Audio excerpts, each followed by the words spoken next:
O ponto é esse, Raquel. O Lula vai conseguir arbitrar?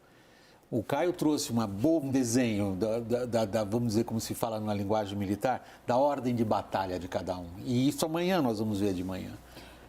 O instinto William, do Lula empurra ele para que lado? Essa é a pergunta. Tirando pela experiência de governos anteriores, e a gente citou aqui, nasce com a Dilma, passa por Michel Temer, Jair Bolsonaro, eu duvido que o governo Lula vai conseguir mexer na desoneração da folha. E não acredito, assim, não sei, se o ministro Fernando Haddad consegue ganhar algum tempo, que é o máximo que ele está pedindo, porque eu acho que ele também sabe que ele não vai conseguir mexer. É uma coisa que está muito arraigada e eu acho que a principal aposta do ministro está sim no que nós vamos falar agora. O que ele consegue ganhar de batalhas no Supremo Tribunal Federal para fechar as contas. Porque nesse lobby aí, ele não vai conseguir mexer. Em suma, tudo que a gente está falando aqui, a gente volta no que a gente sempre fala aqui, que é a hipertrofia do Congresso. É o Congresso que manda hoje, não é mais o Palácio do Planalto. Mas aí tem um ponto que o Daniel estava colocando e a Raquel seguiu um pouco nessa trilha. Há uma esperança de algumas questões relevantes do ponto de vista das contas públicas, leia-se, manter a capacidade de arrecadação e elevá-la. É obrigatório para esse governo elevar a capacidade de arrecadação se ele quiser cumprir o esquema que ele mesmo conseguiu aprovar de tratamento das contas públicas. Que isso caia ou venha, de certa forma, através do judiciário. É desse assunto que nós vamos tratar agora. Nós estamos falando, de um ano difícil do ponto de vista da política fiscal. Bom, todo ano é um ano difícil a política fiscal, né? O governo tem algumas vitórias importantes a serem assinaladas nesse contexto da política fiscal, que ajudam a prever um aumento de arrecadação para o ano que vem. É o papel dos tribunais superiores, evidentemente, do STF adiante. A reportagem é de Tainá Farfan. No caso mais recente, o STF decidiu que os bancos devem recolher PIS/COFINS sobre as receitas financeiras, ou seja, pelos juros cobrados. O entendimento vale para o período entre 2000 e 2014, quando a cobrança passou a ser regulamentada por lei. Com isso, a União projeta um ganho de 115 bilhões de reais na arrecadação. É mais uma vitória do governo no Supremo.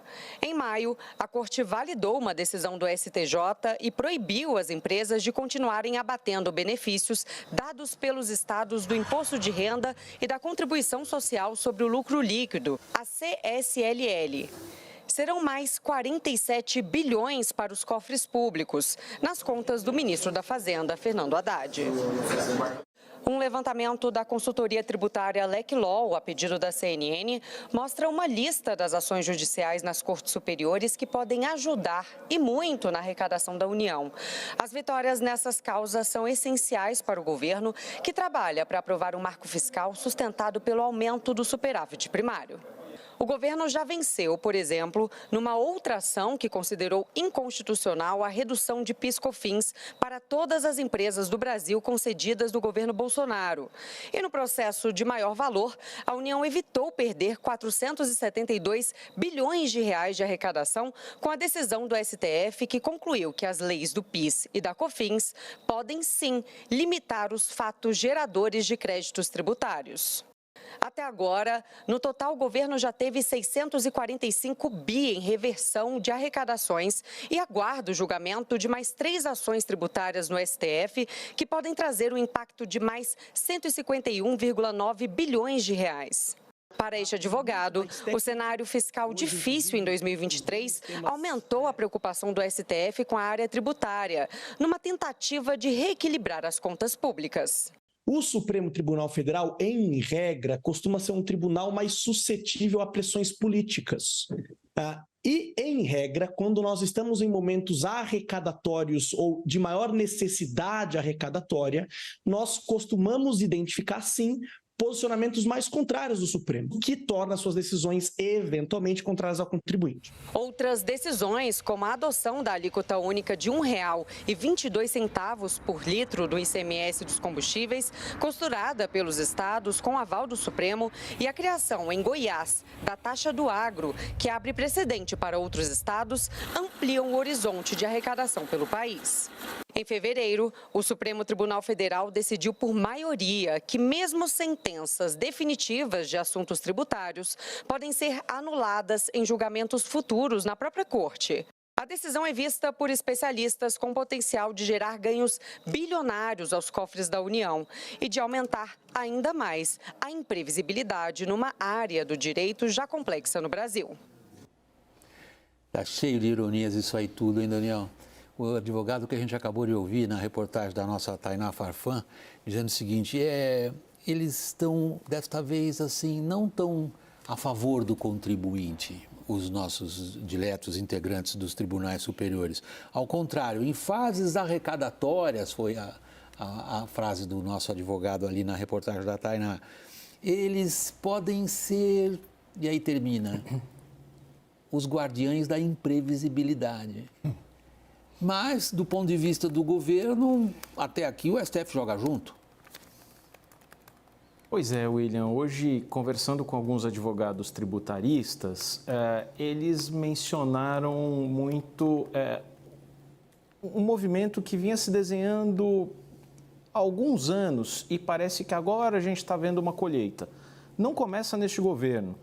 Henrique Meirelles, com Michel Temer, faz muito isso, a equipe econômica do governo Jair Bolsonaro faz muito isso, a Haddad aposta muito numa espécie de convocação do judiciário para fazer sua parte na responsabilidade fiscal, ajudar o governo. E me chamou muito a atenção no começo do ano, quando a presidente do Supremo, Rosa Weber, divulgou a pauta do judiciário para este ano, que a gente não via grandes temas, por exemplo, da agenda de costumes nessa pauta, mas ela está inteirinha recheada de temas tributários, os resultados já estão aí.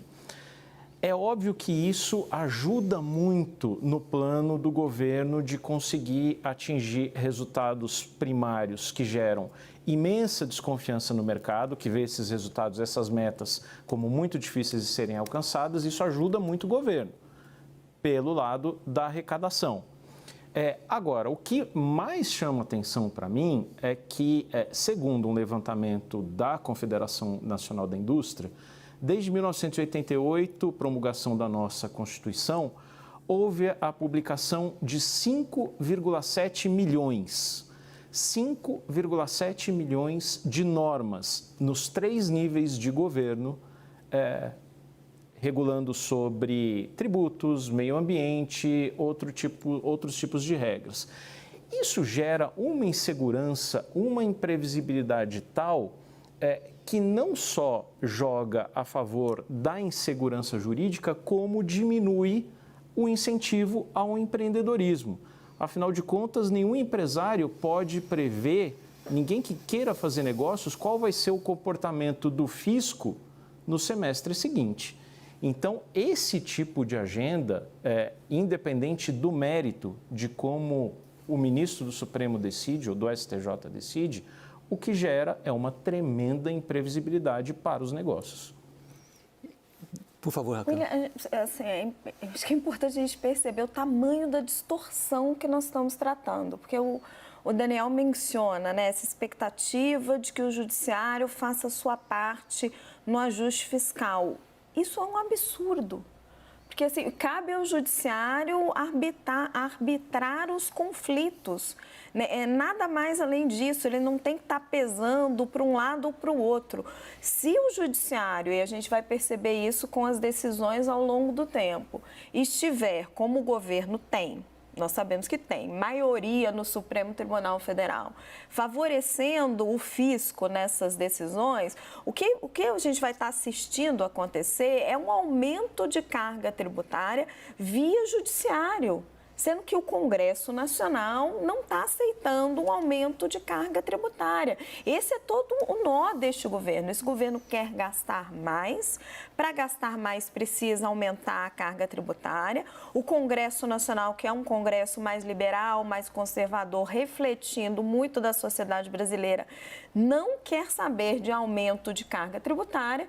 E aí o governo se alia com o judiciário e faz esse aumento de carga tributária de uma maneira maneira indireta. É uma loucura, é uma inversão de papéis. Não cabe ao judiciário aumentar a carga tributária brasileira. Se bem que o que o Daniel aponta, Raquel, talvez a gente devesse ponderar um pouquinho. O seu argumento é bastante enfático. Ele supõe, inclusive, ou ele implica acreditar até no entendimento político entre dois poderes, o executivo... Nós já colocamos isso aqui várias vezes. Sim, mas é algo que a gente precisa provar.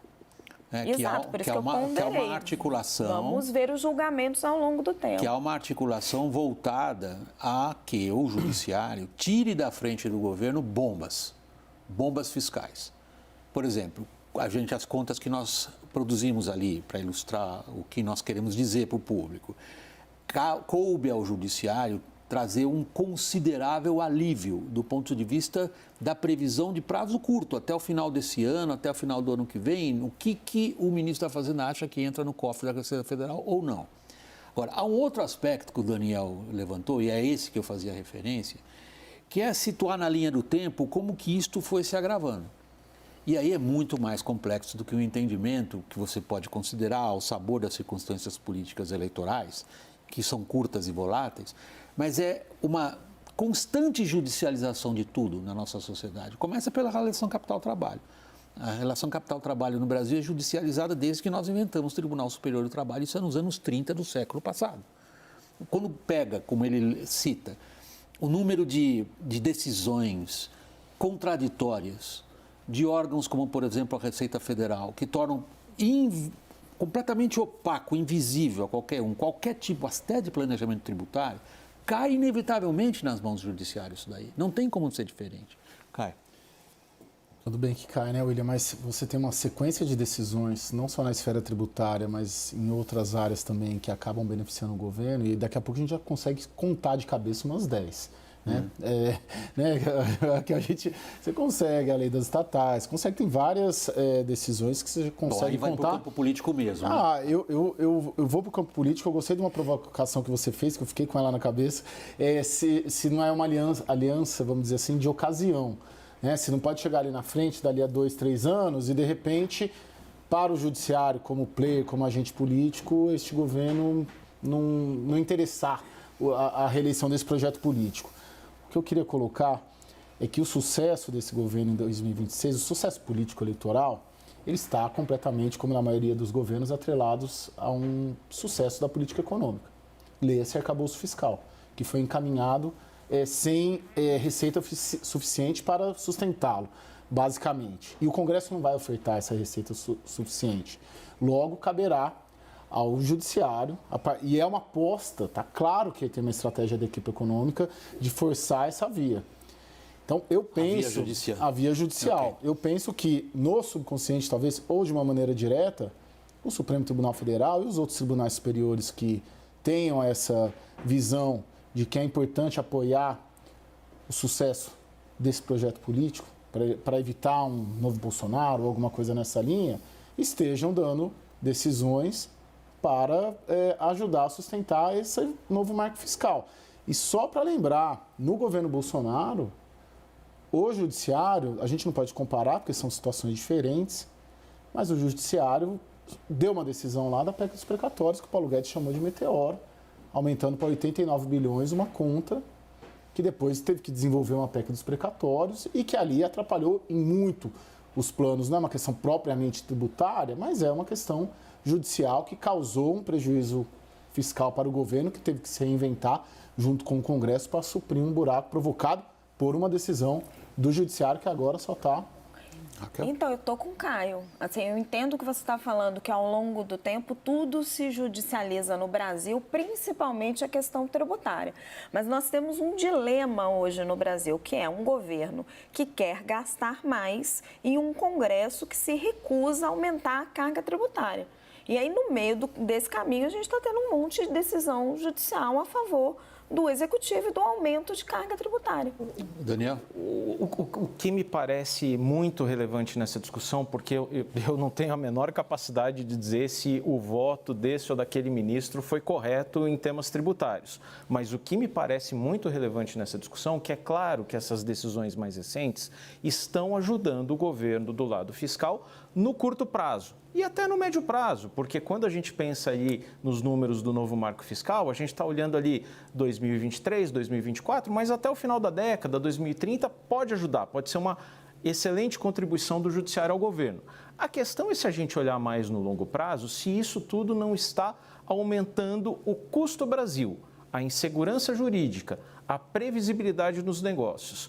É uma pena que a gente não tenha, em termos de segurança jurídica, que é um conceito um pouco abstrato, uma coisa como tarifa de energia, que a gente pode comparar, são $50 no Brasil e $20 na Alemanha. A gente não tem números tão objetivos, mas em todos os rankings que tentam medir a percepção de segurança jurídica, o Brasil vai não só muito mal em relação ao resto do mundo, como em comparação aos seus pares na própria América Latina. E é isso um pouco que está se corroendo quando você tem tantas normas e tantas idas ao judiciário. Solução de conflitos que descredibiliza o próprio judiciário, encarece os negócios e gera imprevisibilidade. É uma grande tese essa que você está levantando, Daniel. Ela é uma provocação além da provocação intelectual, porque, no fundo, a tua afirmação é a seguinte: objetivamente, do ponto de vista prático, o STF tomar uma série de decisões como essas que a gente veio abordando aqui na reportagem, na nossa conversa, facilitam a vida do Executivo, isso daí a curto prazo sugere um alívio e sugere aquilo que a gente sempre ouve por parte de integrantes do Supremo quando eles se dedicam a conversas ao pé do ouvido com jornalistas. Isso acontece em qualquer lugar, acontece nos Estados Unidos, na Alemanha não, porque lá ninguém sabe qual é o nome de quem integra a Suprema Corte, mas aqui a gente conversa muito com os integrantes do Supremo e a palavra que sempre surge nessas conversas é estabilidade. Há uma preocupação com estabilidade institucional e isso implica não criar adversários desnecessários, mas também não complicar a vida de um governo que precisa ter um mínimo de previsibilidade e estabilidade. Mas agora vem o teu ponto. O teu ponto é o seguinte, a tua tese é a seguinte: isto que parece no curto prazo ser uma ajuda, na verdade aumenta a sensação de insegurança jurídica. Porque ela não é simplesmente a capacidade de um agente econômico de fazer valer um contrato assinado, ou de uma relação empregador-empregado ter uma jurisprudência que seja aceita no país inteiro, ou de alguém estar perfeitamente adequado a tudo que existe desse emaranhado regulatório, nem falei ainda do tributário. No fundo, o que você descreve como insegurança jurídica é resultado de um contexto político. E esse contexto político está mais turvo e difícil do que nunca. Mas quer um exemplo, rapidinho, Dani, cristalino do que o Daniel está falando? Fevereiro desse ano, o STF considerou em decisão definitiva a coisa julgada, que tributos recolhidos de forma continuada perdem os seus efeitos caso a corte se pronuncie em caso contrário. Eu lembro que a gente tratou disso no WW. Até o passado é imprevisível. O passado mudou. Um tributo que as empresas não tinham pagado, aí teria que ser pago. Enfim, como é que você trabalha num cenário desse? Não são só decisões em matéria tributária ou que beneficiem o governo. Segurança jurídica significa estabilidade também nas decisões judiciais e aí não é, pelo amor de Deus, não é nenhum juízo de valor sobre o que o Supremo está votando, se o ministro está votando certo, se o ministro está votando errado. A questão é que, por exemplo, pegue um outro caso, índice de correção do FGTS, que desde 1991 segue ATR. Agora se discute no Supremo se isso vai mudar e virar IPCA. Já tem até 2 votos a favor. O ponto é que de 91 para cá não aconteceu absolutamente nada na legislação que justifique uma mudança da interpretação sobre a constitucionalidade. Se não aconteceu nada e o entendimento muda, é natural que se pense, puxa vida, o que mais pode mudar? O que mais pode mudar? Bom, acho que tem uma série de agendas aí que o Supremo tem demonstrado essa colaboração com o governo. Agora, de novo, eu comecei a refletir se isso não é momentâneo, circunstancial, e se ali na frente isso não pode, de repente, mudar. Está bem claro ali, numa análise política fria, com base em fatos, que a gente já consegue elencar aí uma série de decisões favoráveis ao governo, que não havia no governo anterior. Raquel, pensativa? Não, nada a acrescentar.